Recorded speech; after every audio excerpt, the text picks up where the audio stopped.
Hello, everybody, and welcome to episode 32 of the Titanforge podcast. My name is Tratnos. Tettles, unable to restrain himself, laughing 2 seconds into the show, is here as well. Hello, everybody. My name is Tettles. Hello. And also joining us is Trell. Hey, guys. Hey, guys. Howdy. Howdy, y'all. How do you do? This week we are going to discuss the Awakened Affix. That's our main topic this week, which is good because it's coming soon. It's not actually coming that soon. It's coming in like 10 days, the Awakened Affix. So we know the full schedule now. We know that on the 21st in North America and 22nd in Europe is when the first week of Awakened will be. And even that week, you're only going to really want to do one Awakened key because you'll want to spend the rest of your time in Islands, and Mythic Plus doesn't give rewards above level 6 that week. So even if you're farming Mythic Plus, most people are probably going to be spamming plus 6s. Something like spamming plus 6 Mechagons for Mechagon rings, I think is going to be a popular play that week. But I think that Awakened is really going to be something that you'll start to see like farmed on the 28th or the 29th. So we're a little ways away from that, but we still decided to do this episode now. And then in the future weeks, we're going to cover the raid. So next week and probably the week after, we're going to have Ny'alotha raid-focused episodes, preparing you guys for both doing it on Heroic yourself and then the Race for World First as the Mythic Week approaches, is our plan for the next couple weeks. After that, we don't know. So, we know the next 2 weeks. Next 2 weeks are going to be raid-focused. In 3 weeks, we're not sure if or what episode we'll have. We may end up missing 1 or 2 shows during the course of progression this cycle.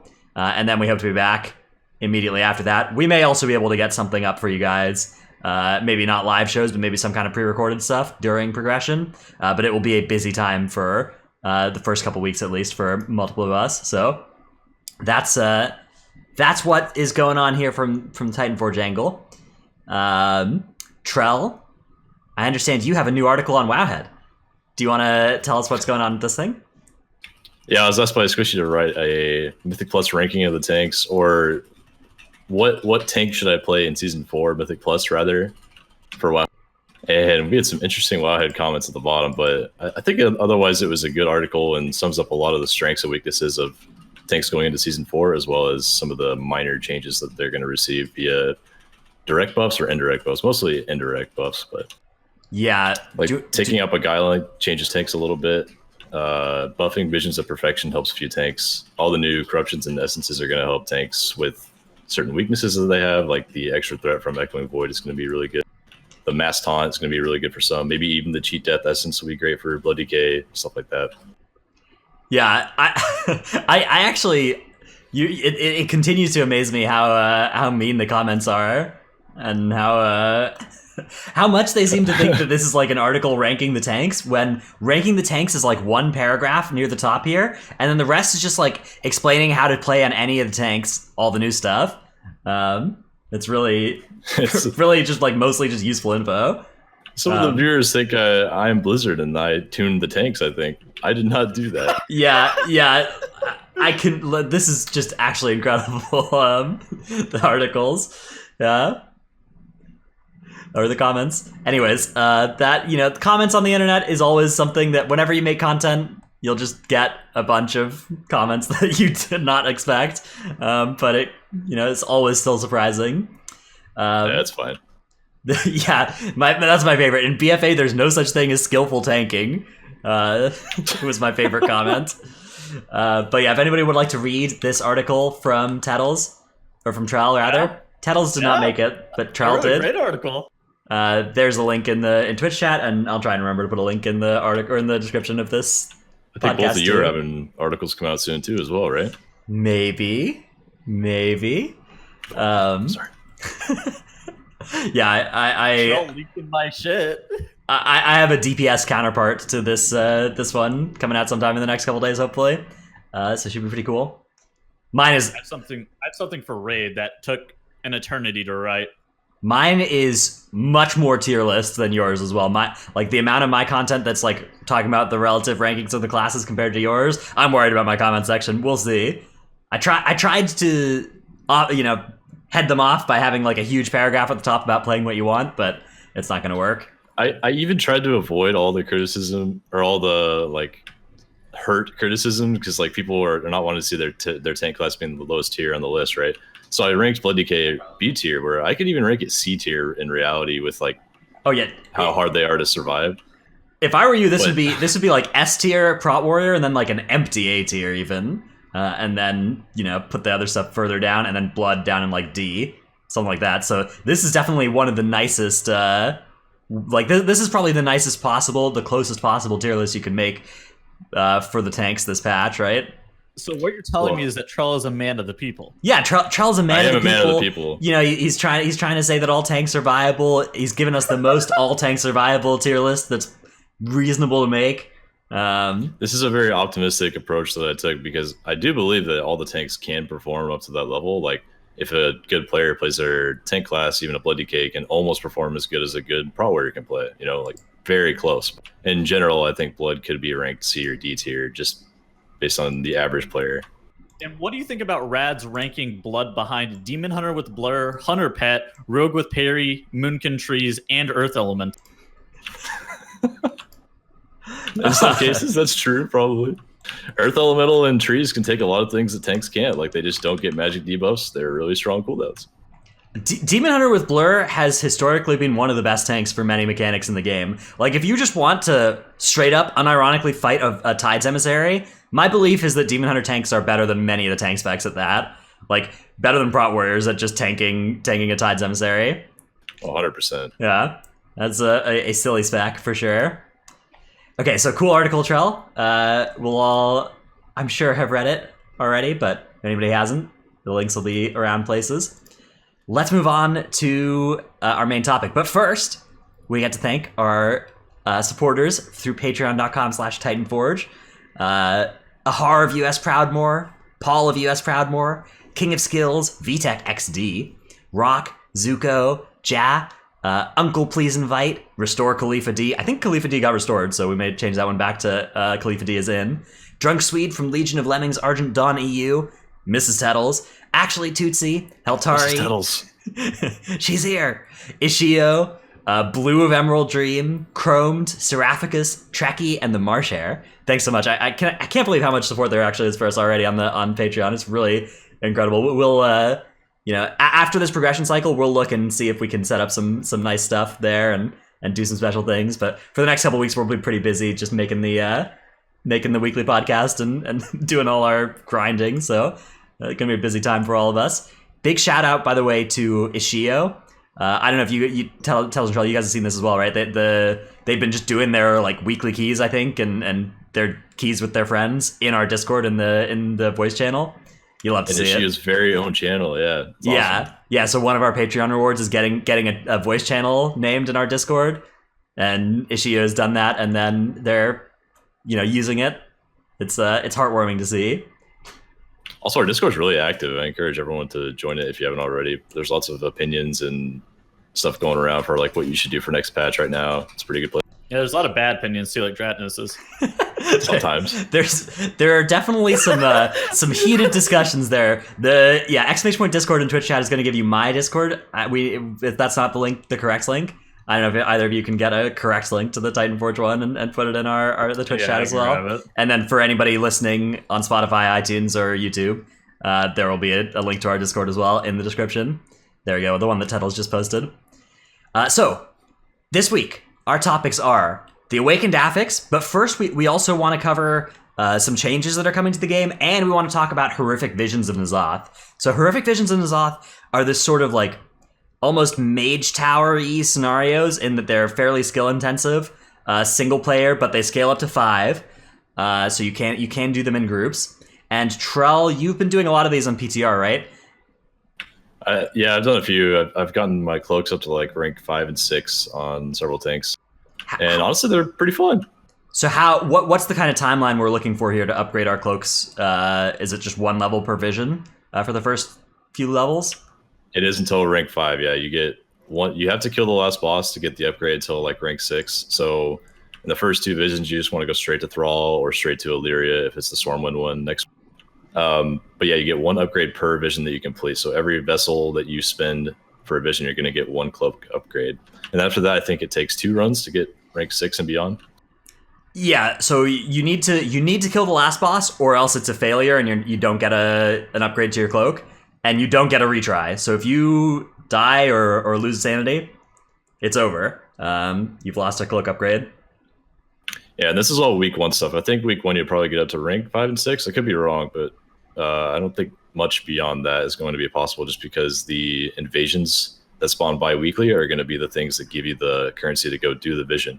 So it's kind of time gated in that sense. You have to wait till the invasions come out, and then you go do your vision. Those are like, it's like Tuesday at reset for NA, then it's like Friday at like 10 p.m. or something. Yeah, it's exactly halfway between the weekly reset and the next weekly reset. When there's the bi-weekly invasion in Ny'alotha or whatever that changes at that time. So it's a pretty long time, right? You have like 3.5 days to do each of them. So even if you're not playing all that often, you should be able to get on and do just one of those. It's like easier than doing an emissary or 2 emissaries of the week, right?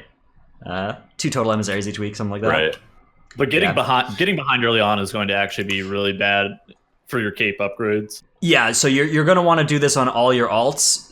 So there's kind of a time gate on doing the intro quest for your alts. You need to get it done. If you're trying to keep an alt up to date, you need to get it done by Friday, the intro quest line, and then get it done with its first horrific vision, and do the invasion thing by then at least. I guess you don't even have to do the horrific vision, but you just have to do the invasion thing and start collecting the currency. So, anyways, those horrific visions, you need to kill the last boss or it's a failure. There are side areas, though, that you can do, and the side areas reward you with corrupted mementos. Now, if anybody's interested in watching some video content to this, first of all, there's some from streams, from like Twitch or from Trell's stream. Or if you're interested, also Jeeth has made a video guide on the Method YouTube channel. So that's a really good source too, if you're interested in a YouTube guide. Wowhead also has a really good guide by saying. Yeah, Wowhead has a written guide that is fantastic for this too. So those are the main sources to look out for. We'll try and put links to those as well. I don't know. Every time I promise to put links in the description, there's always a 50-50 chance that I'll end up forgetting when I'm actually writing the description later. So I'll try my best though. Now, why are mementos good? Mementos are good because 25,000 of them, once you have researched the full tech tree, will let you add a socket to a piece of gear, which is a nice power level thing. Now, you're not going to actually be able to spend 25,000 mementos doing this until you have fully leveled up your like tech tree. So we're looking at a month or 2 or something before that is feasible. But once you do, you'll be able to add sockets to any Season 4 piece of gear. You won't actually be able to do it to earlier pieces of gear, and there's no interaction with the corruption mechanic. So if you've heard something about like removing corruption and adding a socket, those are 2 different game systems. And are not related at all to each other. You'll be able to add sockets to corrupted or uncorrupted items using corrupted mementos. And you get more corrupted mementos by going down the side paths, right? Doing the full clear instead of just beelining for the boss. Yeah, I think we also skipped over the fact that the horrific visions can be done with as solo content or in groups. And as it currently stands, I think it's definitely the easiest to do it as solo content. And if you are trying to push as far as possible, if you're just trying to get your weekly done and just take the easiest way out, though, I think it may be easier to just do it with 2 or 3 people. I think the most efficient way, according to some of the players that have done all the way through the 5 masks, are 1 to 2 players right now. I think it scales pretty hard with 3 or 4 plus players. I did it with 3 people, and it seemed quite a bit harder than it was solo on one of my tanks. That could also mean that I was a tank class and I can self-sustain really easily and all that, but scaling seems a little weird so far. Yeah, it'll be interesting to see. It might depend on what your options are as well. If you're a holy priest, you're probably better off, grouping up with some people probably to clear this thing faster. But if you're a Havoc demon hunter, you probably do not need any friends for this thing. Dude, imagine trying to do this shit as a healer. What? Yeah, solo this as a healer would be really hard, I think. What delusion are Holy you Pally, in? Dude, Holy Pally could probably do it. You just said Holy Priest, though. That's Holy Priest cannot do it. I don't think that'll be a lot worse. Smite. Oh yeah, I killed 1 mob. My sanity's gone. Do you think they could kill Thrall before the instance expires? Before their sanity expires? All right, yeah, I think that's right there. Yeah. We have some new information as well from Squishy, who says that in a PTR hotfix, a lot of group stuff just got nerfed as well. So solo is definitely much easier. And the 200 sanity solo is much easier than sharing it. So So doing it solo is way better. So recommendation on that one. Yeah. Yeah, I noticed they just changed the talent tree. I was going to talk about the talent you should research for visions, but they just changed it on PTR like that I saw an hour ago. So, maybe we'll put something out about that next week once it's updated. Yeah, we could do that in our like tip of the week segment or something next week. We can take a look at and give you guys some tips for how to spend your talent uplock and unlocks. Anyways, that's the basics of how the Horrific Visions work. There's 2 different maps to learn for it: the Orgrimmar map and the Stormwind map. And you will have to do both of those, right? It's like whichever. It's not like faction based. It's just weekly swapping. Right. Like this week on PTR, it was only Orgrimmar Visions, and you could just spam it as long as you have the currency to do it. You can just keep going into Orgrimmar, doing as many side areas as you can, and then killing Thrall at the end while you still have some sanity left. And then it'll rotate the next week to Stormwind. So I guess next week it could be Stormwind on live if they follow like it was on PTR. Yeah, we could see. I don't know. We'll see that. Then what is the deal? What is a mask, Trell? How does that work? So the masks are something you unlock in the visions once you've full cleared a vision in one run. So full clearing a vision means doing Thrall, which is the last boss of Orgrimmar. But before doing that, you want to do all 4 of the side areas, and each area has its own like vision affix, kind of like Mythic Plus, where it delays you or empowers you in some way. But you complete all 4 side areas, and then you go kill the last boss. And I think doing that unlocks the masks. And there are 5 total masks, and each one of those that you activate before you go in the vision increases the mementos you get out of the vision, and increases the mob's health and damage, and also increases the eye level reward at the end of the vision. So you want to be able to do as many masks as you can eventually, and I think the goal is to do all 5 for each run, so you get like a 470 item at the end. You get like probably multiple thousands of corrupted mementos. Yeah, so but you gotta work your way up to that. This is part of the reason to, like, if you're ever wanting to play an alt, to just start doing Horrific Visions now, is that in a couple months you'll have a full tech tree and be able to just pretty easily do a 5 mask run and get 470 loot on your alts. Yeah, so imagine gating alts really hard. Yeah, Who would have ever thought? Not in my expansion.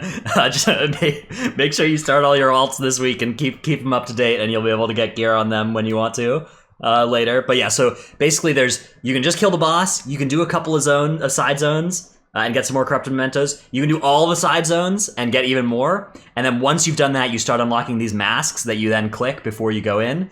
And they each nerf or buff the dungeon, right? So there's 5 different mask effects right now. One reduces your sanity by 50%, which is sanity is the resource you have before you get kicked out. Another one adds void zones to the place that spawn and try and get in your way. Another increases the sanity damage caused by creatures by 200%, so that's a tripling, I think. I think a lot of that stuff's avoidable. To be fair, that might be the easiest mask if you can avoid all the ground effects and hits that things do. Like you could stun or interrupt them too. Then there's one that doubles the number of affixes in each of the side areas from 1 to 2.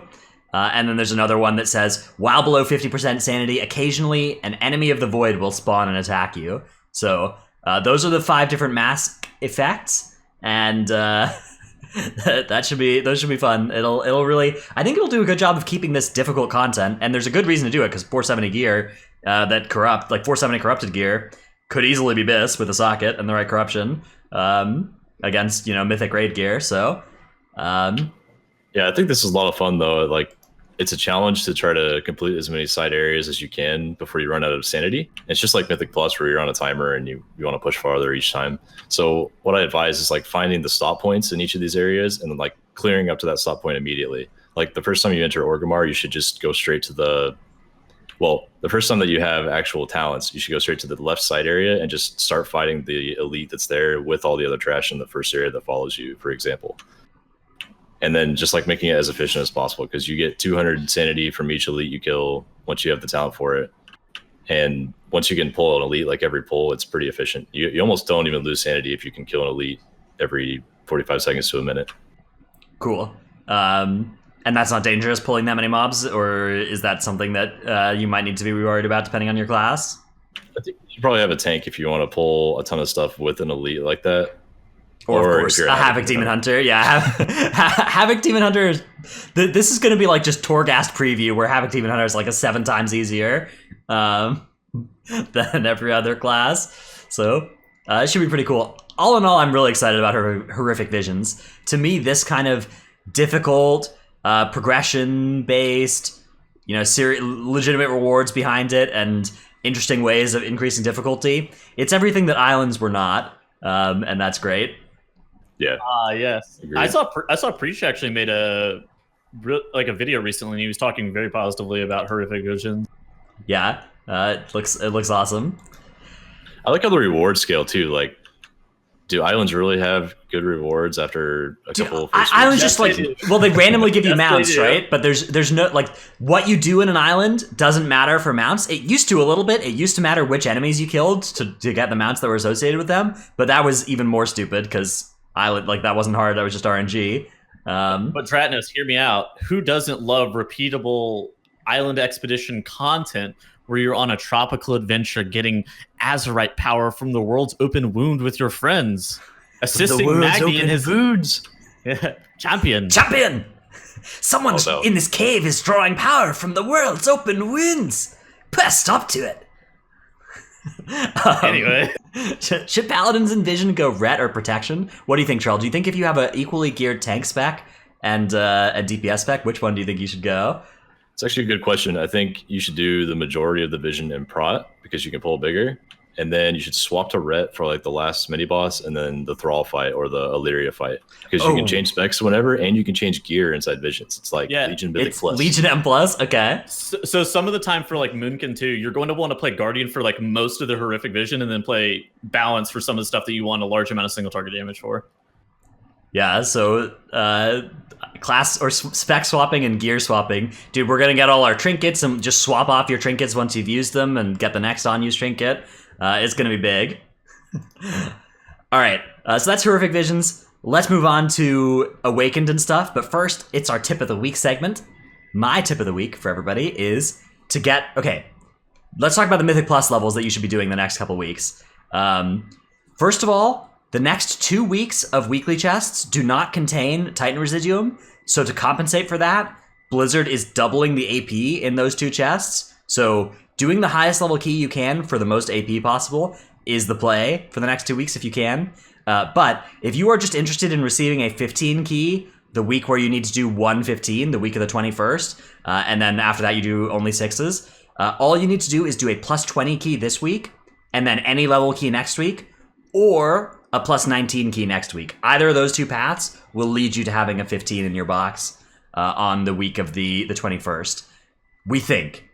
There's a possibility with Blizzard's language that it needs to be 1 level higher than that, but I think that with what their tweet says, or with what their post says, that's the levels you need to do. If you want to be completely safe, you can go 1 level above that, but we think that that's the right numbers based on what they said.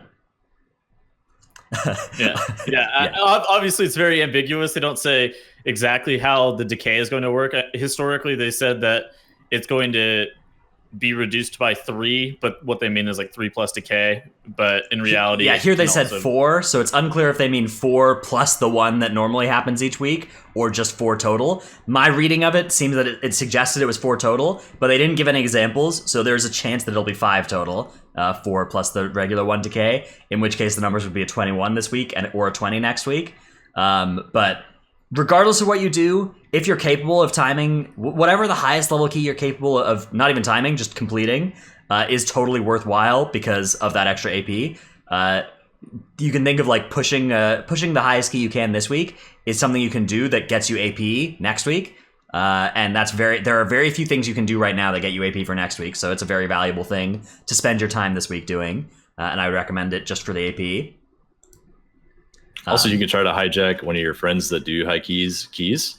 For example, my Boomkin Gabezilla came back with an 18 key because he used his 23 on his guild. I don't know how I got that on an 18, but something must have happened. When Mythic Raiders have to deal with Mythic Plus, we start to have depletions, yeah. Why did they just weekly no-lever the 23 and get him a new key? Dude, they probably did that 5 times. They probably weekly no-levered the 23, the 22, the 21, the 20, the 19 with different, characters. That's definitely what happened. All the way down. It's all good. He's a team player. That was probably worth it. Yeah, it probably took 27 hours total to run those 5 keys. Insane. Yeah, I have some. I did some fairly high keys on alts last week, so I'm looking forward to the guild carrying my alts through some like 18s and stuff. Nice and easy. So looking that should be good times. Trell, what's your tip of the week? My tip is that in your first visions of next week, well, specifically the very first vision you do with the cloak upgrade quest, you should just go kill Thrall, and that's it. Or Illyria if it's Stormwind. You don't have like the talent that gives you 3 sanity orbs. What sanity orbs are is they restore your sanity up to full, no matter how low you were, but you have to be out of combat to use them. But for the very first vision, you don't even have that talent. So just go kill the last boss, get your cloak upgrade, and call it good. Because after that, you get the talent and everything. In the second vision, you can go add a side area in or two if you're feeling really spicy.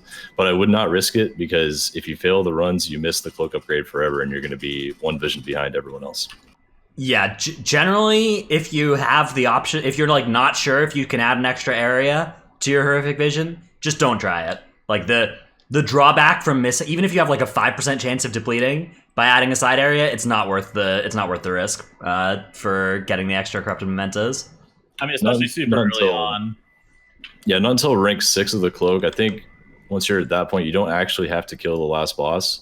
Like if you were to die in the vision, you'd still get the cloak upgrade if you did the side area. But if you also had died right before the last boss or something, you still want to kill the last boss because it gives you a lot of corrupted mementos and extra rewards. But you don't have to necessarily complete it once you're at rank 6. All right, Tettles, what is your clip of the week? Oh yes, the spell reflects a very cool ability, honestly. All right, so let's watch this thing. This is the Guardian Elemental in Shrine of the Storm. Yeah. And we are just all AFKing back here, and it's getting spell reflected every time. Yeah, very it cool. takes 3 spell reflects, so it's about 1 minute and 5 seconds for 36 count, and you actually don't use any offensive or defensive cooldowns on it. You're literally just standing here AFK. Your healer has to like dip in and out of line to dispel your tank occasionally, because he can't spell reflect every single static shock. But beyond that, just like healing the Grievous off the tank, and then the occasional dispel, and then you just AFK. It's so nice. So a couple of important notes here. I didn't know this, but you do need to make sure that the whole group is AFKing back here. If somebody runs forward, even if they're out of line of sight, the Guardian Elemental will get scuffed on its electrifying shocks cast, and you won't be able to reflect it. So be very, very careful about that. I did that, and it cost us like 30 extra seconds on this thing in this run. But yeah, it's a very, very strong strategy. And on that note, we do have a weak aura for anybody who wants it to add spell reflect to your details. If you would like to help us participate in getting spell reflect nerfed, this is the weak aura to make sure that you're using, because if you use this weak aura, your protection warrior will be the top damage player in your group on multiple boss fights and trash pulls in BFA. So get this thing, update or add it to your details, and we'll together we will get spell reflect nerfed and have like a damage cap on how much it can reflect. Together we will get Trellskior banned. Yeah. Together we can remove Trellskior from Mythic Plus. It's a goal that we all share. Trell more than anybody, I think. Great. Yeah. Yeah, I can go back to Brewmaster if that's the case, maybe. But in reality, it's a good weak aura. It shows the group how important some of the reflects are. Because some people just don't get like how much damage it really does. Like I was over 100k DPS on the Death Speaker pack in Underop because it almost insta kills the Death Speaker when you reflect the Wicked Frenzy. Mm-hmm. Stuff like that's really important. Yeah, I mean, this has just never showed up on details before. You've had to like go into logs and look at like enemy damage taken to actually find out how ridiculous spell reflect is in the past. When I've done that, I've been shocked by like the 15,000 DPS that spell reflect does on many boss fights. It does 150k on the Guardian Elemental. Yeah. Yeah. That's been around for a long time. I just feel bad like making my group AFK for an entire minute. I don't think that's very fun. It's unclear if is it efficient 36 count for a minute of AFKing. I mean, part of it is it saves you a skip as well. We compared it earlier. In terms of like time efficiency, it's about the same as doing like another 4-pack, which would be about the same count value. But the issue is that you're not using your offensive cooldowns at all. The only thing you're using is spell reflect. So you have time to recharge all your cooldowns. Yeah, definitely something that's powerful to do. Would you rather do the Guardian Elemental or Windspeaker Heldus? For sure. It's way faster, right? Yeah, it's gotta be. It's gotta be better than Heldus. It's the same count. Mm-hmm. If you Also, if you can, reduces the chance that all the little initiates will run into the elemental randomly and pull it Right, during that's the true. next So turn. you do reduce some chance of failure from that, so that's nice. But we can all agree it's very stupid. All right. Quick question from chat. Do you guys ever think it's worth it to Irontide Ravager Ludwig to use Painful Motivation on Ludwig von Tortolin? This is something that never really gets done in high keys these days because of just the extra work of like running there and back and there again. It adds like an extra minute of running around the dungeon. well, yeah, because part of the issue is that you have to clear out the 2 trash packs on the right hand side, and then you have to do the pay RP to spawn Ludwig. I guess your other group members could be running and bringing the Ravager across, but then you're also missing the count that you could be also obtaining from Right, the so Ravager himself. the extra, like if Ravager kills Ludwig instead of another mob, it's only plus like a little bit. It's not plus a little. It's not. You don't get the full value of Ludwig's health bar. You only get Ludwig's health bar minus the mob it would have killed's health bar. I think that mob is actually bugged. Like I go into a Mythic 0 and he does like only 20% of his health and damage from the Painful Motivation. Oh, Yeah, that's because Painful Motivation. key level, yeah. Yeah, Painful Motivation actually double scales with key level is the sick part. It not only deals more damage, so that the Ravager applies a stronger debuff, and then because the mobs are dealing percent health damage to themselves, that also scales it again because the mobs are dealing more damage in Mythic Plus, because the damage is percentage based. Percentage health. Yeah, it's just supposed to be percentage health though, right? Yeah, it's extra on top of percentage health because of the Mythic Plus level. So in a low key, it does not one shot them, but in a high key, it's just one tick and they're dead. Yeah. It's just the Elderly Axa bug, except not murdering you.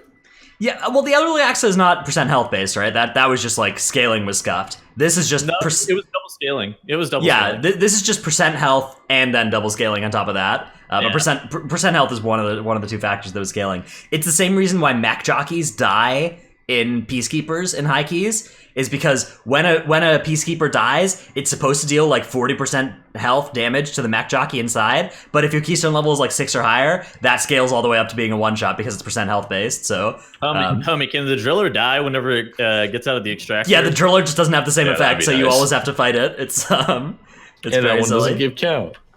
Yeah. That makes me so sad. Yeah. All right. Let's move on to our next little bit. Before we get to our Awakened guide, we have some new information on Mythic Plus Season 4 loot scaling. The big news here from this is that Keystone levels 10 and 11 are effectively nerfed from where they are now. Relative to Heroic Gear, they'll be dropping 5 item levels lower than Heroic Gear end of dungeon. Whereas right now, 10s drop the same as Heroic. But 12s through 14s give Heroic Gear, and then 15s and higher will give 5 item levels higher than Heroic. So we already knew this about 15s or higher, but what we didn't know is that they were going to effectively nerf 10s and 11s down to being what Mythic level 9s are right now in terms of reward. I am looking forward to watching non-Mythic Plus players trying to farm 15s really early on, because Yeah, it's going to be hard. that shit sucks for people who even know what they're doing. Like the first time that, because Trell and myself have done a lot of PTR keys, and the first time that we were doing them, we thought that they were fucking impossible. But like the more and more we play, they start getting like easier and easier. But at the very beginning, they were fucking awful. Yeah, this is it's definitely going to be spooky. I think the hardest part's going to be people when they click on pillars. There's 2 of those mini bosses that you really just need to have a plan as a group before you click the pillar. Some of them you can kind of go in and be okay without any prior knowledge, but the Tank Buster and the Blob, you really need to have a plan for before you go down, because those tentacles hit really hard from the Blob. The Tank Buster's probably going to one-shot your tank on a 15 through most mitigation that would normally help, but doesn't for the Tank Buster for some reason. And then everyone's going to die. Yeah, so have a plan for those 2 pillars. That Tank Buster is going to slay every single tank player the first time they get hit by it. They're just going to get one shot by it. There's no counterplay. They're going to have to just learn that they need to wall it. Except for Monk. Except for Brewmaster, which for some reason gets to stagger it. Good call. Luckily most raid tanks will be a Brewmaster, so they're going to be okay against that guy. But So hear me out. 2020, Year of the Bear. 2020 Year of the Bear. Bear's pretty good, honestly, and they can outrun the Tank Buster permanently. That's a big bonus. I watched you run around and fucking travel forward, running away from the guy. It's the play. It's tuned so high, man. On 15, you should just run away. In other news, the Bwansamdi deplete buff of plus 20% health and damage has come back at Keystone level 9 or lower. Perfect. So I don't hate this. Like, I certainly don't hate this either, but I do not intend to do any Keystones level 9 or lower that will be depleted next season. So, like, what Bwansamdi buff is created for is to make people not ditch out of the key if they know it's going to be a deplete. Yeah. People who are doing, like, 10s or 15s or whatever probably should be doing it for gear. Like, the gear that you're getting from, like, 10s or 15s is actually substantial enough that you actually want to be completing the dungeon. So that it makes sense why they picked 9. I would prefer it in my keys whenever I have my 25 King's Rest, and I really don't want to play that shit, but I really do want a 24 out of it. But at the end of the day, I understand why they don't want us power feeding to a trash pack to get Bwansamdi buff and running it back through. I think that one good solution to this would have been making it so that the Bwansamdi buff comes out after the full timer, not including deaths, has elapsed. That way you wouldn't be able to power feed to it. But then there are many ways that they could fix this. Like, yeah, the full timer in real time, plus like you have to have 2 of the bosses dead. Honestly, I feel like that would be a good enough change and a substantial enough change to be able to allow the whole entire, like, everybody to be able to get Bob buff. Yeah, I think that finding a way to get it back in for, like, legitimate use in high keys, part of it, as well as I think maybe if you do that, rewarding better stuff for in time versus out of time in high keys would maybe make sense as well. I think that part of the reason they want to not put Bwansamdi in high keys is that they want to preserve out of time rewards and not, incentivize people to do Bwansamdi runs. Titanforge podcast tentpole topic here. I think we should incentivize players to do Mythic Plus because they want to, not because raiders feel like they need to or PvPers feel like they need to.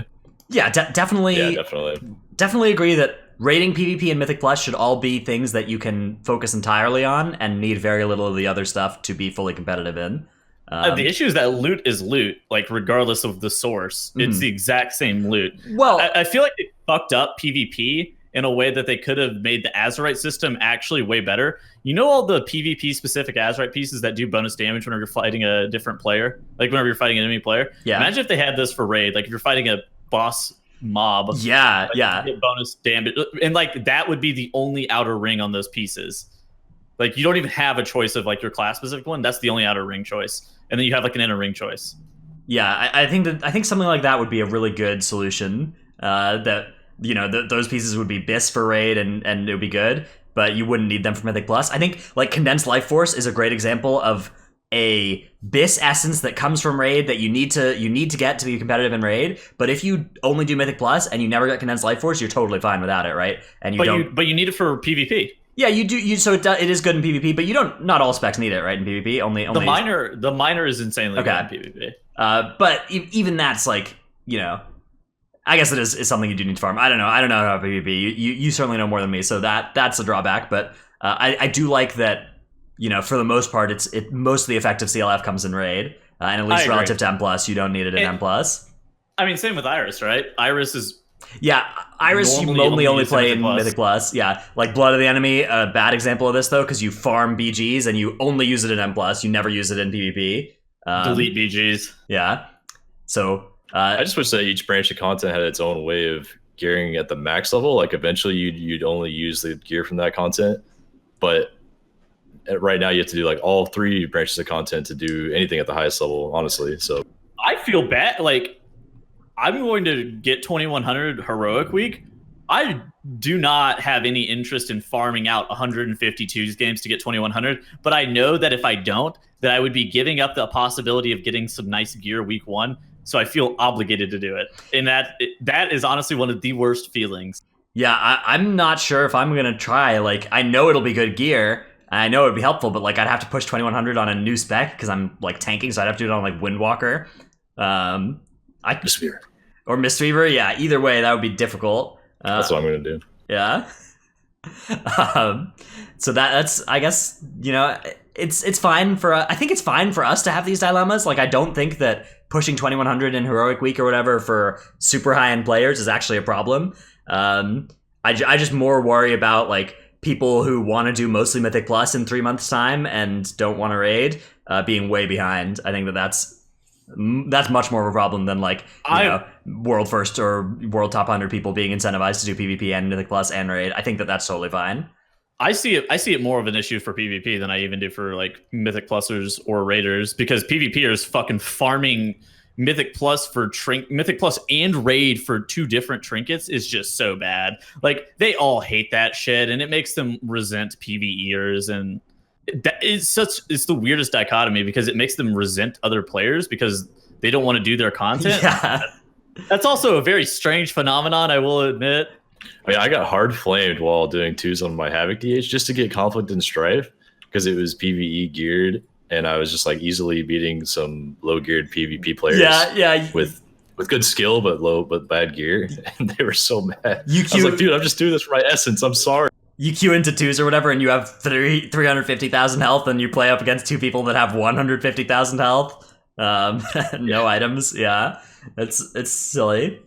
You just use them as a Havoc Demon Hunter, and they die eventually. Yeah. So speaking of this, on this note, we have learned that the weekly boxes from both Mythic Plus and PvP will always contain a corrupted item.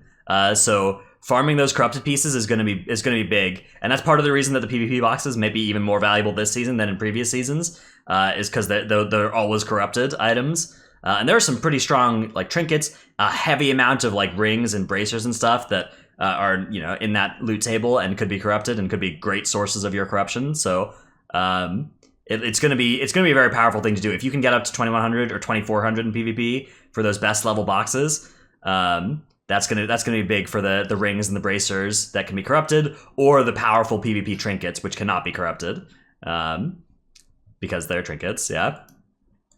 There are some new. See that trinket, PvP trinket that's a Shadow Meld one? Yeah, there's a meld trinket, which, come on, man. Why is there a meld trinket from PvP? Like, am I gonna need to get this thing for Mythic Plus? I don't know.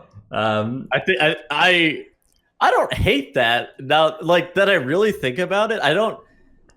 That's one of the least egregious things I think I've seen. The fact that it's from PvP kind of blows, but the fact that it's putting meld on a trinket. I wish it came from a Mythic Plus I wish it came from Mythic Plus because that would be a little bit more reasonable. But the fact that they put it on a trinket, I sit there and I look at that, I'm like, there are worse things in this game. Yeah, no, I mean, putting Shadow Meld on a trinket is a good nerf. It's a good fix to Shadow Meld, right? Like, if everybody can meld on a trinket. I mean, the problem is that 2 melds is better than 1, right? So like, just getting it, but like the first meld is way more valuable than the second, dude. Right? Yeah, I think everyone in the party can. 2 melds is so hard. Yeah. I don't know if it's like you can use it in combat or like I guess you have to be able to use it in combat if it's a PvP trinket. But everyone in the party can click the portal that it creates, and I think you stay in that realm for 6 seconds or something. Okay, so Jamal needs to PvP, and the rest of us can continue to PvP. Yeah, like one person takes the trinket into a dungeon, and then everyone clicks the portal to shadow meld something. Yeah, that'd be pretty cool. I wonder if this opens up like paladins and shaman in MDI as well. Like those classes in MDI have historically been unable to be played because they can't play Night Elf, but we might be able to play like Blood Elves, paladins, shaman, all these sorts of things. Volpera, get some Volpera in next MDI. Nope. Yeah. No, you're fucking canceled. All right, moving on. What's wrong with Volpera?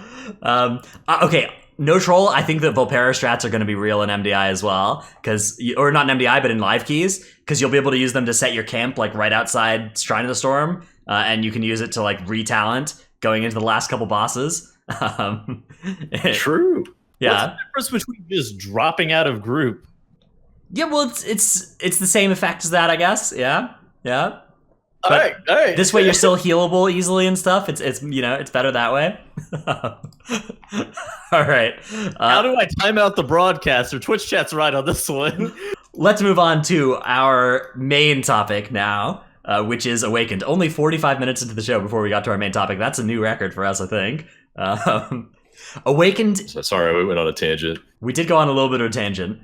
Let's talk about the Awakened Affix. So, Trell, what is Awakened? Awakened is the removal beguiling. Ah, yes. I'm just kidding. So it adds 4 mini bosses to each dungeon, and they're all always the same 4 mini bosses, but their locations are on a fixed pillar in each dungeon. The pillars will never move week by week, but I think 2 out of the 4 pillars rotate every 2 weeks, which mini bosses they are. I think that's the current knowledge. So to our knowledge, there's the 4 pillar spawns and 2 different patterns of which pillars are where, and you get, it's like week 1, week 1, week 2, week 2, week 1, week 1, going like that, which is pretty cool. I think this is a great way to have a little bit of variety, but also a lot of consistency. Yeah, like not too much of it. Like you're not every week you have to go in and relearn, and even when they change patterns, there's only 2 total patterns, and you don't have to like super hard relearn it. It's just you have to relearn which emissaries or which awakened mobs are where. So how much of like the mob inside the obelisk do you think will actually affect the keys, like the key level that's able to be done? Because of course it's going to have some variance. People are going to be trying to play the lieutenant mobs with the end boss, which we haven't discussed very much. Basically, if you pull the end boss while there's some of the pylons, like the mini boss hasn't been killed yet, then the mini boss will spawn at the end boss. And like the end bosses are static. Like Harlan is always the end boss of Freehold kind of example. And some of them are really easy to play with the end boss. It kind of just depends on what you're doing.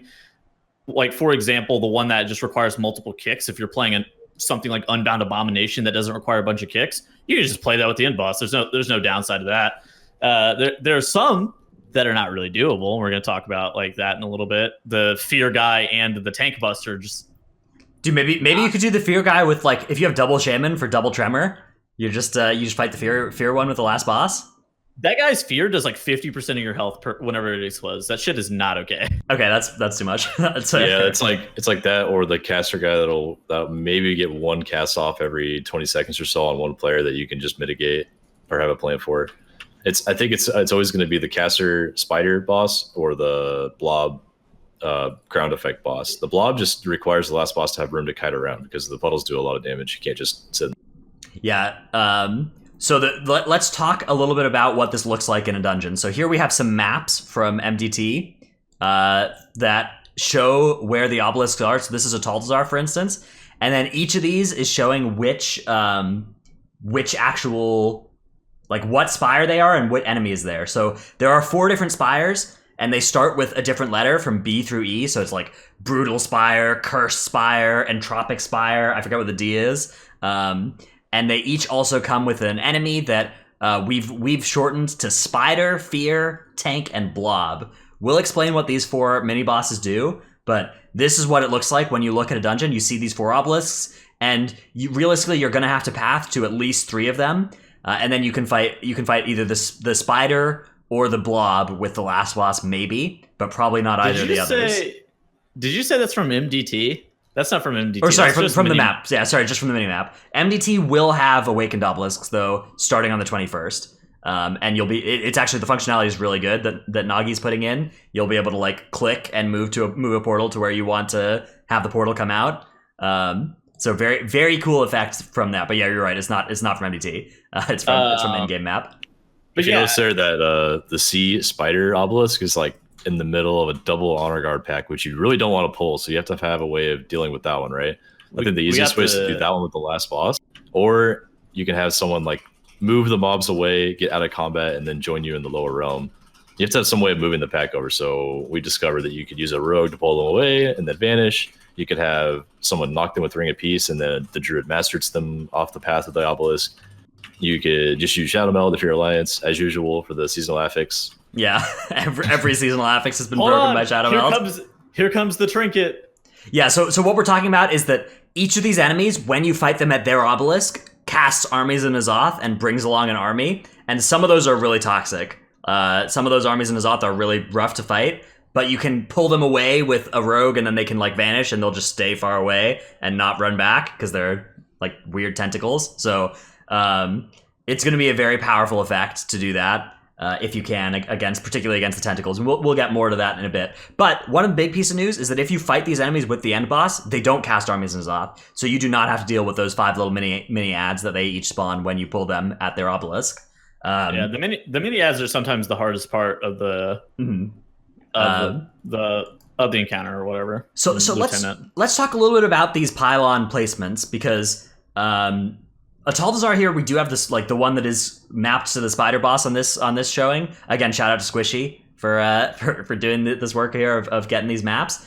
The one near the spider, or the one that has the spider boss here, is in like a weird place. The other three are in pretty reasonable places. And if you look at the rest of the maps, yeah, the Tal'Dazar in particular has some weird spots, but most of the rest of the dungeons, these obelisks are in pretty nice places. Like King's Rest, there's ones that let you skip bridges, which are common things to skip. Underrot, they're just like there's one in a little bit of an out of the way place, but the others are all in fairly easy to access places. And if you look, like, you probably choose between fighting, if you want to fight the blob or the spider with the end boss, those are the two ones that are kind of easily skippable. So you can do one and skip the other. That D obelisk in Underrot is so trolled. Nobody wants to ever go over there. That's like the worst efficiency of trash count ever. There's just a bunch of worms that can't be pulled together. They should resummon back the skeleton pack on that side. Yeah, I remember that. I remember the old skeleton pack that they removed from the game that we used to double pull with the other skeleton pack for huge Why did they count. remove that one? I think they just wanted to nerf us. And I don't know why. That was fun. Yeah, like, we can't have people pulling 10 mobs. That's it was also like a patrolling pack that made the death skip not work, because that pack would just be there most of the time, and you couldn't run back through the skip that opens up. You know the little skip after you kill Spore Caller Zantia that opens up through the middle of the map? Yeah. So that might have been it too. See, yeah, the shortcut. Blizzard has made a mistake here. Instead of making a skip, they should have just put a checkpoint at Spore Caller. 100%. Yep, checkpoints are definitely the way, rather than stupid, weird shortcuts that still cost you too much time. Here's the Temple of Citralis obelisks, one right at the start of the dungeon, so you can just use it to skip the packs. They're next to all the spots where people normally shroud, basically, or most of the spots where people normally shroud. It's really nice to see this, actually. They took time and put these in correct places, which is beautiful. It's basically all the spots where they put awful Void Touched emissaries that, you know, messed up your runs. They've now placed great obelisks that will make your runs better. So you're being too real. Hold on. You love to see this. There's ones that'll skip all the different zones in Motherlode. Siege of Browse, there's one that can skip you through the, Biltrat quarter. Freehold, they're kind of just a little bit all over the place. But definitely none of them are like far out of your path, and some of them could be used to facilitate some skips. That spider one that's marked on that map is actually in that top Ravager pack, so that one's actually in a pretty bad spot. Well, you can just fight that. Like, that's not an awful pack to pull though and get count from. What does right? it say? What does it say beneath that picture? Which ones are swapping in that dungeon? Is it always the spider there? Because you can always play the spider with Harlan. It says B and D. B and D. Oh, so the spider's so C there. I think So C's. So the spider's always stagnant, so you always play that with the Harlan then. That's not bad. You just pull it into Harlan and do the Tank Buster and the Blob. Why is it E not A? Because it's the first letter of the Spire, THD. Yeah, so it's the Entropic Spire of N'Zoth, the Brutal Spire of N'Zoth, the Cursed Spire of N'Zoth, and for some reason they made Entropic instead of something that starts with A. Maybe they just couldn't think of a word that starts with A. I did not realize that. Defiled Spire. It was bothering me. Defiled Spire. Entropic. That would be funny. They could have, I guess they could have come up with an A word, yeah. Anyways. Toldagor obelisks here. Also fairly good. There's one. The issue with those that you have to have like somebody in the normal realm opening cages. Yes. So the rogue has to like do the cages while the rest of the group does the mini boss, but that's totally reasonable, right? Notice how many times we said Rogue. Rogue is still going to be really good this season, although I think you probably only want one instead of two, maybe. Two is probably still good, but Rogue is meta. Yeah, one Rogue is fantastic in all groups still. Second Rogue is still totally fine, but you don't... I think the big thing that obelisks do is that the penalty for being a zero Rogue group is much lower now, right? Like, if you are a group without a Rogue, you are trolling by a lot less than you used to be doing. You're probably like 90% effectiveness instead of 70% effectiveness without a rogue. Also, notice how scuffed this map is. Toldagor. Vertical dungeons, by the way. It is beautiful. It is a beautiful effort by Squishy to indicate where the spires are. But yeah. So, I think in general, rogue is just going to be also worse damage-wise next tier than they have been historically. I think Outlaw and Mythic Plus is going to continue to be a great Mythic Plus damage spec. Like I'm really not worried about that. But I think that in Raid it'll probably not be like one of the premier damage melees, and in Mythic Plus, yeah, it might not be the best. It might like you might want to play like Unholy Death Knights and do some nonsense that way, but I don't think that Outlaw is going to have a damage problem, or Assassination even in Mythic Plus. I think that those specs just do such good AoE and things, and I think it'll be fine. It might be a little bit lower relative to now, but there's a lot of room for Outlaw to be doing less damage and still be great, right? True. It's the same as fucking Moonkin. Like, dude, if you have a bunch of utility, then you can forego having an insane amount of damage. It's always how it is. If you can make the key easier to do, then the damage is just relative, right? Like if something's doing 20% more damage, you're just going to bring that though. A question from chat here. Do mini bosses inside obelisks give count? Yes, they do give count, whether you kill them in their obelisk or with the last boss, but no, it's not very much. It's not good. It's not good count relative to how much health they have. It doesn't really matter though, because you have to fight them. So did we ever confirm the teaming shit? I don't remember. I don't know if we confirmed it, but it seems like they give 6 count on teaming. They give 4 count normally, and maybe 6 on teaming. Yeah, which is like 2% in most dungeons, or 1% or something in many, or I guess more 2 or 3% in most dungeons. Also worth noting, if you pull it with the last boss and kill the awakened mini boss, and then wipe or reset the boss, you permanently get the count, but then you can fight the mob again when you re-pull the boss. Okay, so is this the strat? You just skip the whole dungeon, you pull the last boss and kill the awakened mini boss, and then just reset it, you keep pulling the last boss and keep farming the awakened mini boss with it? I don't think that's the strat, no. I don't Getting think that's 4 the plan. count every 2 minutes sounds pretty bad. Did you hear that it's supposedly bugged right now with Shadow Meld, where bosses that don't give global combat, like you can just pull them and then meld off the awakens?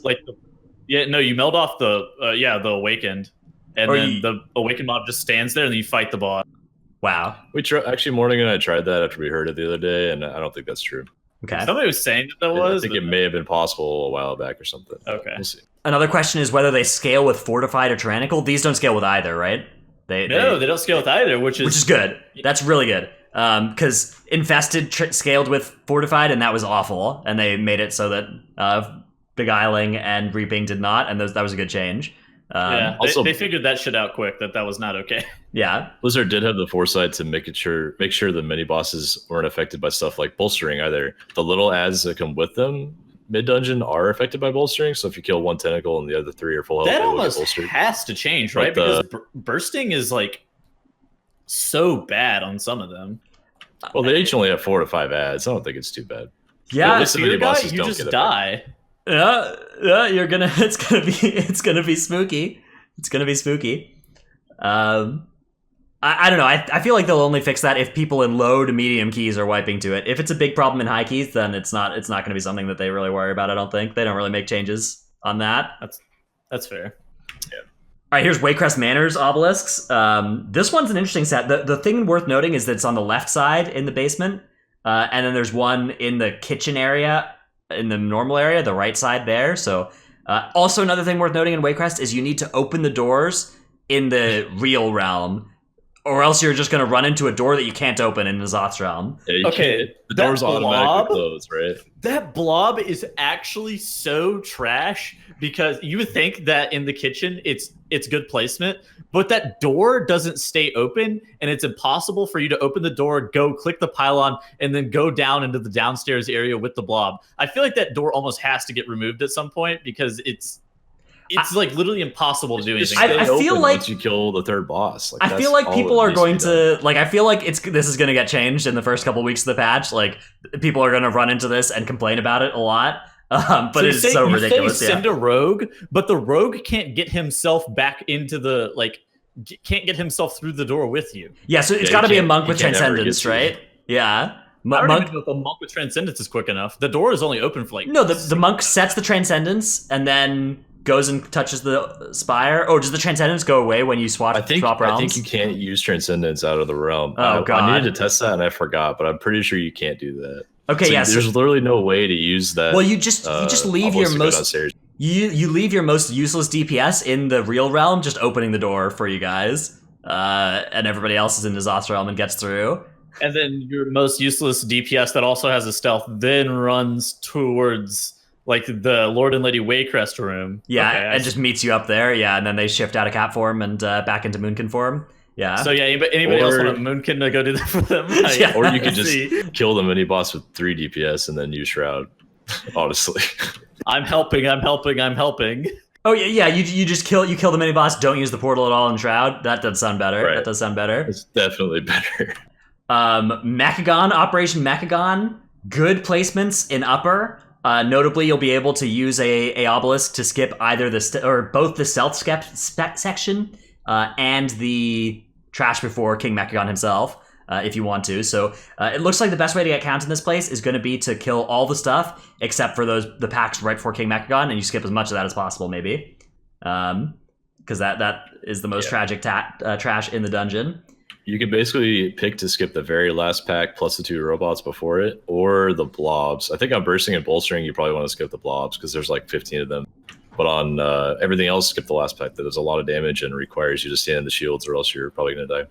Yeah, and then lower Macagon, they're just kind of all over the place. Lower Macagon, I think, is one of the weirder obelisk ones because there's 2 right by the last boss, and that in those areas right next to the last boss. But I guess you could just go to Gunker early. Even if you go to Gunker late, it's not too bad, I guess. The issue is that you don't really need obelisks to get around the dungeon. Like there's no point in using them to get around the dungeons. It's very similar to Freehold in that regard, is that you just like sure, they're nice to set up tunnels to be able to not pull Cat Island and wipe yourself, but realistically you don't. It's a little interesting, right? Because in linear dungeons, obelisks really increase your options, but in these non-linear dungeons, they reduce your options because you have to actually path to each of them, to each of the obelisks. So it's kind of a weird effect. The obelisks in upper are really good though. Yes, yeah, the upper ones, because it's a linear dungeon, right? The obelisks there give you options of which one you actually want to use. We're gonna keep calling it upper and lower, by the way. Yeah, we'll be doing that. Call it Junkyard and Workshop. I will fight them. Don't worry, chat. Yeah, okay. In Operation Macagon : Junkyard, that's where they're at their best. Okay, let's talk a little bit about fighting each of these mini bosses in particular, because they all have a different set of abilities, and many of them can be pretty lethal. So let's start off with the Fear one. So this comes from the Entropic Spire. So the E pillar is the Fear person, Samrek, Beckoner of Chaos. What's the strategy with this mob trial?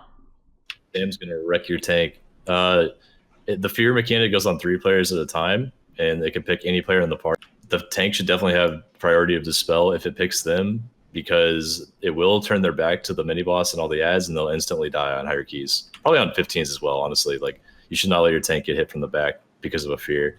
Warriors can immune this Fear if you're a protection warrior, another gain for them. I'm not sure what other classes can. You probably can do it with Divine Shield, but I don't know if you'd want to use it there. Yeah, so there you see Tettles got feared in this clip.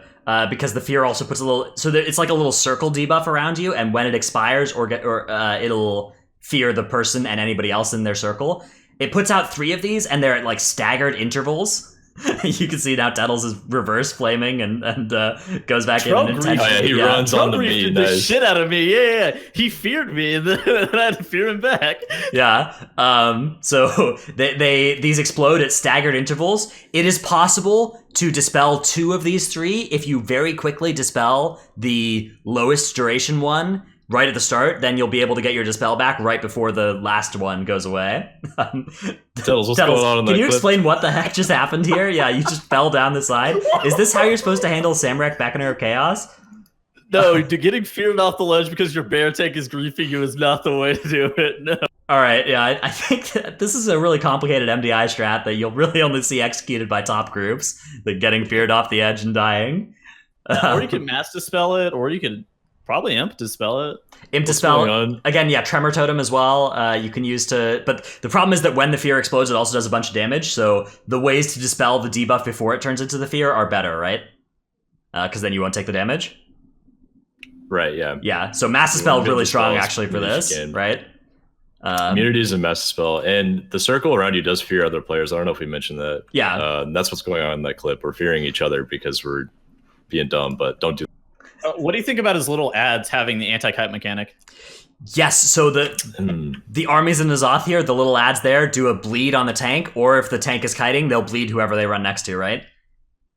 Right, yeah, the bleed is a pretty short duration, so I think they want you to kite, but they also will target the nearest player when your tank's not in range, and that bleed does a lot of damage, so your tank's gonna have to kite like 3 seconds into the pull and then come back in, but one of your melee is probably gonna get owned in the meantime. Shout out my boy Trees. Yeah, trees or parry, those are the main options, I think. So this is the Entropic Spire, though, and the Entropic Spire is something we think will always be fought and not with the last boss. So wherever the Entropic Spire is, you're usually going to want to use it and not try and save it for the last boss.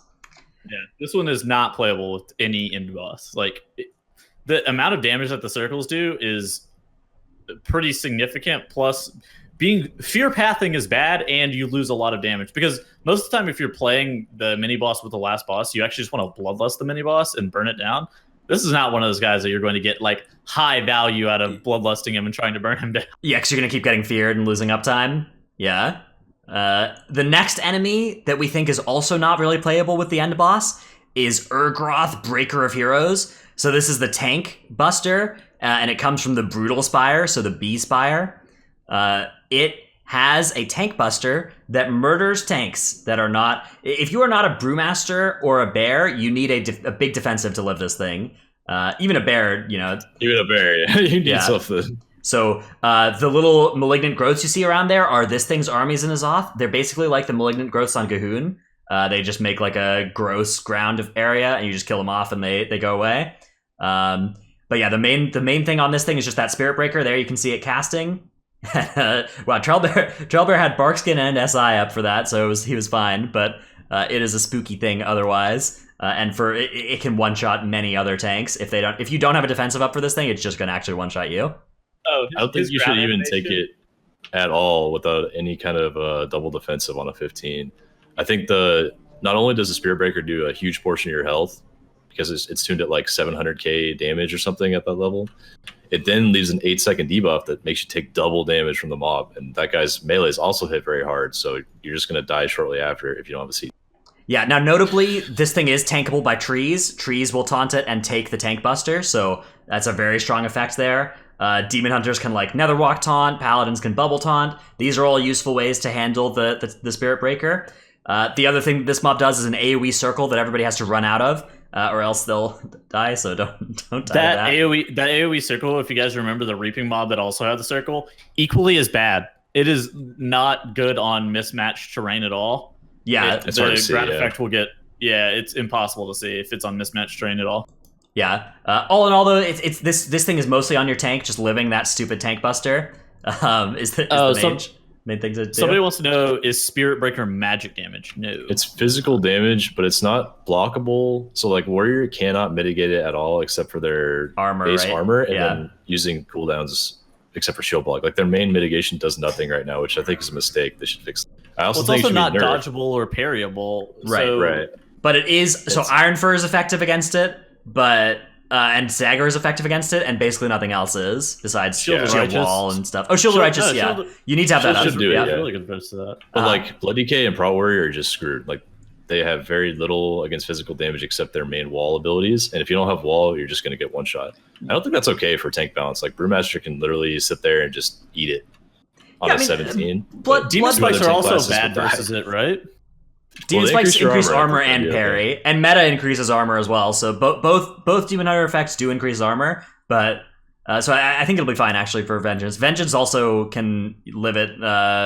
Like they can kite also easily afterwards, right? Yeah, they have two if you have some leaps. kind of quick movement spell, you could just outrange it easily. Like if as a monk you could torpedo away, as a Vengeance Demon Hunter you could Infernal Leap away. So just in time to so Death Knights are closed on this mob is what we're saying, because they can't. Yeah, I think it's just very hard for a Prot Warrior and a Blood Death Knight to do these mobs. Okay, so quick question, Trell.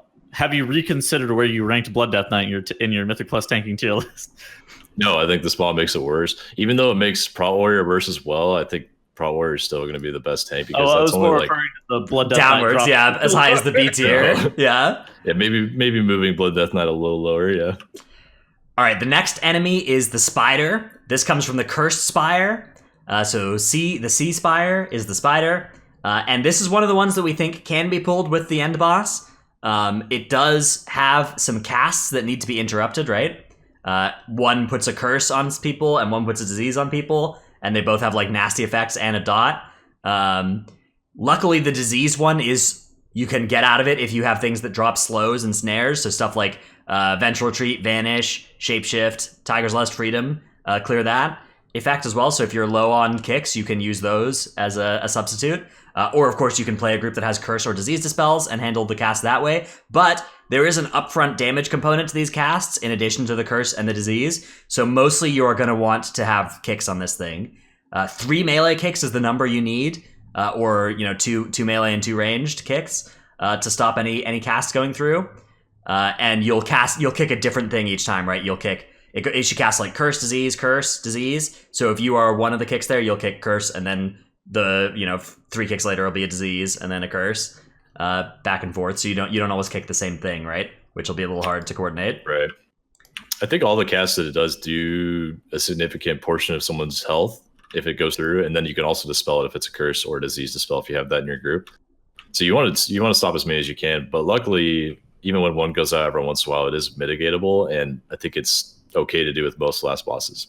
Yeah, so this is one, as long as the last boss is not interrupt heavy, you can do this with the last boss, right? Well, also, I wouldn't pull this with something like Overseer Korgus either. Yeah, and Korgus is just a very hard last boss, right? You just don't want to really pull any awakened things onto it, probably, right? Yeah, I think probably. It'll probably end up being this guy with Korgus, but we'll see. I mean, the meta is going to shape up, and this is only the tip of the iceberg. Well, so that would require you to have. I would almost say you need 4 melee kicks for that. If you're actually going to play this guy with Korgus, I don't think you bring a ranged for that dungeon at all then. Yeah, notably as well, this thing's armies in N'Zoth are pretty forgettable. They just explode if you don't kill them.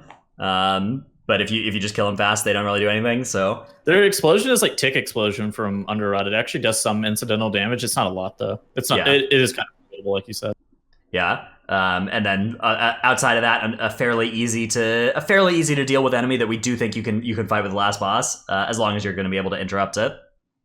Yeah, I think you could let all the casts go on the tank as well. Like for the Korgus example, the tank does not take very much damage that fight if they play it right. And if you have all the casts from the mini boss going on you, you're fine. It'll but you don't even need any kicks on that fight, right? You can just use them all on this thing still. You shouldn't need to let any casts go through, I don't think. Although, can your tank reflect the cast back on him? Probably, actually. Yeah, so you probably want to allow whatever ones go on your prop warrior to be reflected. That'll help. Okay, the final awakened mini boss is the Blob, the Blood of Corruption. This comes from the Defiled Spire, so the D Spire. This one is another one we think can be fought with the end boss. So one big reason you'll want to fight this one with the end boss is that this thing's armies in N'Zoth are the most annoying out of any of them. It's 5 Mind-Rend tentacles, or Mindflay tentacles, that zap people for a bunch of damage. So one of the big reasons to fight this thing with the last boss is that you don't have to fight the tentacles by doing that. You can also avoid fighting the tentacles with some advanced strategies, but if you're going to fight them the old-fashioned way, they're very scary, and you need to fire off some interrupts on them. Outside of that, the blood itself doesn't really do much, right? It just kind of it puts void zones beneath itself and then random party members every couple seconds. So you just kind of need to keep moving. Members. In addition to that, the tentacles, like the eyeball tentacles, will teleport if you get too far away from them. This can be used to your advantage if you actually just want to move very quickly out of line of sight of them. Like if your whole entire group moves out of line of sight, you can get the tentacles kind of stacked up really compactly and then use AoE stuns or Dragon's Breaths or Solar Beams or like that stuff like that to be able to disrupt their cast. Yeah, so you see they spawn there, all of them in a different spot. And yeah, if you move far enough away and they group up, then you'd be able to actually AoE crowd control them. That definitely seems like a good strategy to make this thing better here. I think we're going to see them. Yeah, you see they just teleported there, and they're now a little bit closer together. And those now are all in range of a Dragon's Breath. So much better. Yeah. It also... This is, like I was saying earlier, I think this is one of those mini bosses where you have to have a plan before you click the pillar. So like all the tentacles spawn so far apart, you're going to want to move far away, right? So as a tank, I would tell your group, hey, everyone move to this marker that I just placed right on pole, just to outrange all the tentacles and be safe as a group. Yeah. And then beyond that, you can see there's just a bunch of void zones going on the ground, and that's not too big of a deal. Those are definitely, you shouldn't run out of space when doing this because there's not really much worry about pulling other stuff. The main problem this might have is it might make it so that if you have a very precise place that you want to place the portal of this thing, you might have to be careful with when you actually move it to where you want that exit portal to be. This eyeball channel is also spell reflectable, so if your prot warrior tank will go in 3 or 4 or 5 seconds before the rest of the group, they can get their spell reflect off. It doesn't reflect all 5 of the minor tentacles, does it? Yes, it does. Yeah, if they're the only person in.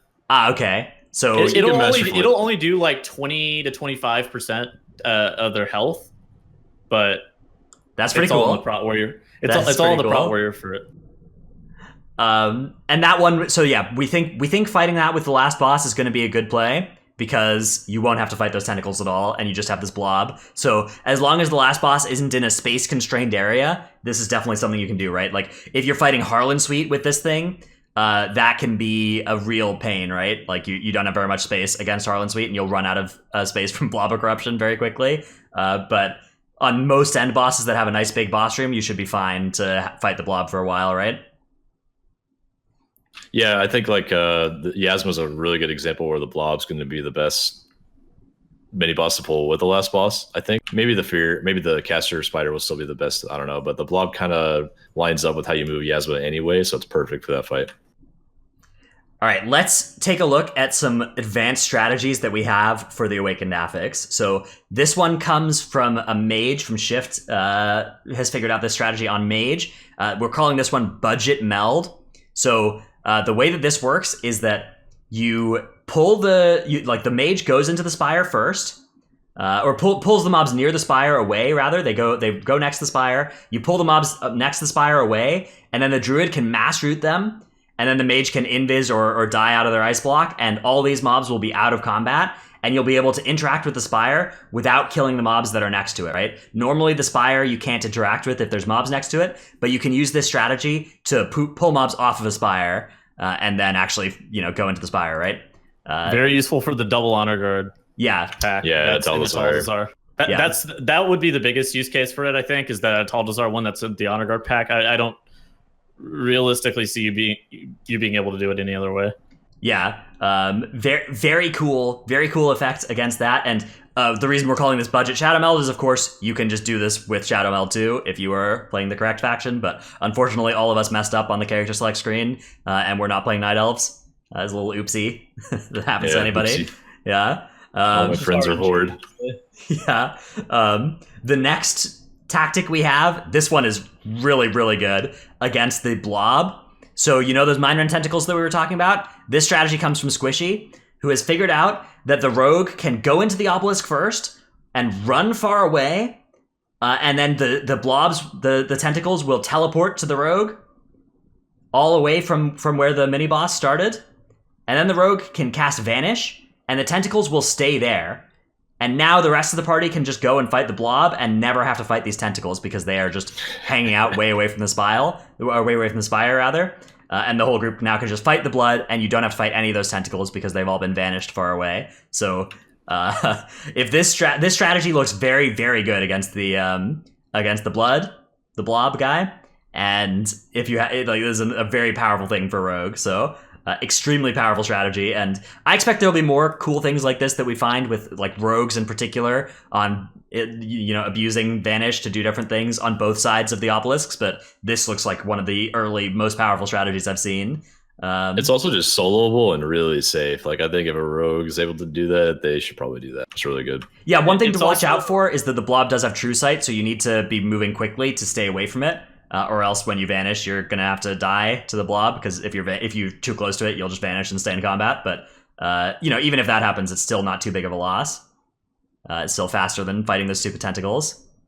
Mage and Hunter should also be able to do that, yeah. Yeah.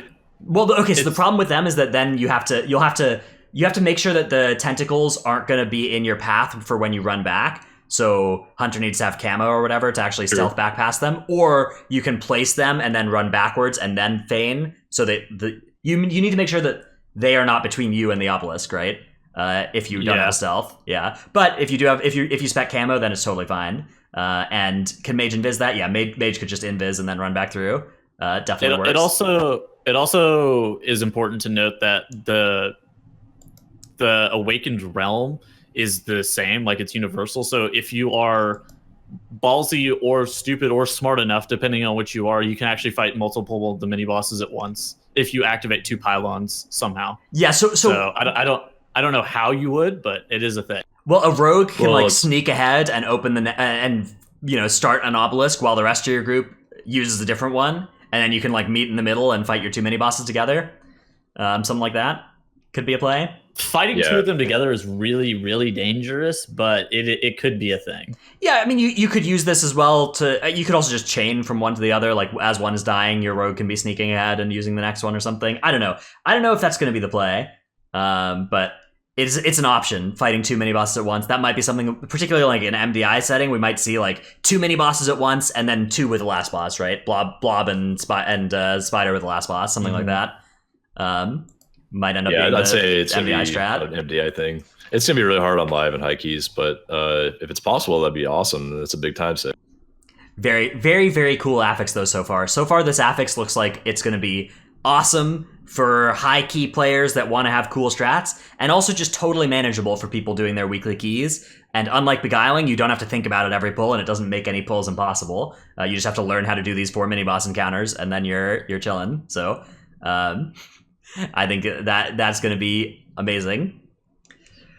Okay, that I think does it for our Awakened guide. Hope that has helped you learn what this affix does. Little tips there. Of course, as we learn more from this, we'll do more episodes where we talk about what strats we've developed from playing it ourselves on live. But for now, that's an early look at it and some of the strategies we've come up with. Let's answer some questions and then head out of here. So our first question comes from Big Nick, who asks, is Trell going to swap to Prot this patch? And is Tettles still going to flap into bananas? The second one I can answer. We don't need Tettles on that one. Yes, that will still be happening. Tettles will 100% still flap into bananas. Trell, are you going to be swapping to Protection Warrior this patch, though? I think I'm going to start on both Brew and Prot Warrior at the same time. Just farm both up and then maintain my alts as a thing to play later in the season. I think Brewmaster is going to be too good in Raid to really just play Warrior alone, but Warrior will probably be okay for Raid by a few months into the tier, and then also be the best tank in Mythic Plus by a little bit. And so I'll just want to have both tanks at that. Yeah, the first few months are going to be interesting because nobody's going to have a geared Warrior except if they DPS in Raid. So like none of the World Top 100 guilds are really going to play Prot Warriors, I don't think. So it's going to be hard to Mythic Plus gear them in the first wave of gear. You'll have to catch it as a DPS Warrior or in the second wave of gear. But yeah, I think that Brewmaster or whatever will continue to be fine. So you'll continue to be able to just do keys on those for the first couple of months while you gear that mostly in Raid. I agree. Yeah. It's also worth noting, I mentioned this in my Wowhead article as well, though. Rusted Druid and Brewmaster will probably still be the strongest combo for a while into the season, not only because of Raid popularity, but with Brewmaster at least, but also because of their synergy. And then I think by the end of the season, Holy Paladin is actually going to be overtaking Druid, possibly. Yeah. And that scales with Prot Warrior a little bit better than Druid, or rather other tanks. So Holy Paladin just heals Prot Warrior the best out of any other tank healer combo, I think. Right. The synergy between Brewmaster and Rusted Druid is very powerful, right? Like those two specs complement each other. A dot and a hot are really good with each other. But beyond that, we think Holy Pally with Warriors and stuff. Yeah, I think I agree with you, Trell. Yeah. If you're gearing up a Rusted Druid, it'll probably be as balanced mostly in Raid for if you're in like World Top 100, but Balanced Druid is good in Raid, right? But then again, Fury Warrior or Arms Warrior can be played to get your Prot Warrior geared, so, we might start seeing these like the Holy Paladin Prot Warrior comps fast as well. It just depends on if people are able to gear their warriors and the right characters. So somebody just asked in chat why Holy Pally is so good with Warrior, though. Not only do they... So Warrior actually takes almost no initial damage, while the Holy Pally is actually able to pop wings and all of their cooldowns offensively if they don't actually need their cooldowns to be able to heal. That is a very big advantage of Holy Pally. They also just heal how Warrior takes damage just a little bit better than how Brewmaster's taking damage. Because Brewmaster needs more consistent, like long form healing. They need a lot of attention. Whereas Holy Pally can just like heal the warrior up to full, and then just like continue to swing Crusader strikes at mobs. Yeah, and when the warrior has no shield block, the Holy Pally can just holy shock them and then spam heals into them effectively. And then when the warrior has shield block up, the Holy Pally can just do damage. And the warrior does not need any help. Yeah. Whereas the Brewmaster kind of always needs some healing ticking on them, which Glimmer of Light can do. Like, it's not like Holy Paladins cannot heal. They can heal Brewmasters, but Resto Druid's Hots are just a perfect answer for Brewmasters that like always need some healing and never need super heavy healing. Like at a spike by surprise, which is what Holy Paladin's good at. It just allows Paladin to shine, and they don't have to like try very hard to heal their tank, if that makes sense. Yeah. Our next question comes from Aragion or Aragion, something in Discord, who asks, how is spamming Mythic plus 6s the first week good without Titanforging and loot capped at 445? I have one ring at 440 that I could replace if I got a 445 with the right stats. In past seasons, it made sense, but I don't see it now. Any corrupted 445 piece would be replaced the following week anyways. So I think the big thing that you're going to want to spam when loot is capped at 445 from Mythic Plus is socketed like Mechagon rings are going to continue to be BIS for forever. Or not, BIS, but it's something that you'll wear for all of progression. A two set of Mechagon rings that are socketed is better than any raid items in your ring slots. Outside of that, if there are some overpowered corruptions, like if Infinite Stars end up being the best corruption by a lot, then just farming Mythic Plus to get corrupted Infinite Stars pieces is going to be valuable as well, and will be worth having some item levels on, or dropping some item levels for. But, the real answer is that no, you don't need to spam plus 6s quite as hard as you used to. It's something, though, that Mechagon, in particular, is going to be popular for those Mechagon rings. All right, our next question comes from Lore Drive, who says, hi, Trell. Are you saying Brew or switching to a warrior? Man, what about the next question after that? Our next question comes from the Shift Mage, who says, when is Trell swapping to Prot Warrior? I'm going to play both Warrior and Monk, damn it. I'll probably play a little bit more Prot Warrior in Mythic Plus. We'll see. All right, Trell, my question for you is, are you looking forward to people asking you why you're not playing Brewmaster when we play Prot Warrior? No. What about YouTube comment section? Yeah. Yeah, you're looking forward to the YouTube comment section. Oh, man. Honestly, like, I would just play Brewmaster, but I like to be competitive, and I like to do MDI when I can, and so multi-classing is very important for that. And if something's just a little bit better to be, like, super, super competitive, then you should play what's best. Why? Okay, so why do you think that Brewmaster won't be able to do cutting-edge keys next patch if you are playing it? Because you know how to make routes, and you know how to make Brewmaster work. So what advantage do you actually think Prot Warrior would give you? Of course, it's better at like at a different suite of things, but do you actually think that you would be better off playing something that is more meta like a Prot Warrior? Because I feel like honestly, you can make Brewmaster Monk work if you wanted to put in the amount of time. Prot Warrior just does like twice as much damage, though. It doesn't matter. It doesn't matter. Like it. Well, it's a lot of things, right? It's one, they have Spell Reflect that just like destroys some of the timer on the dungeon and makes it a minute faster with a Prot Warrior in some cases.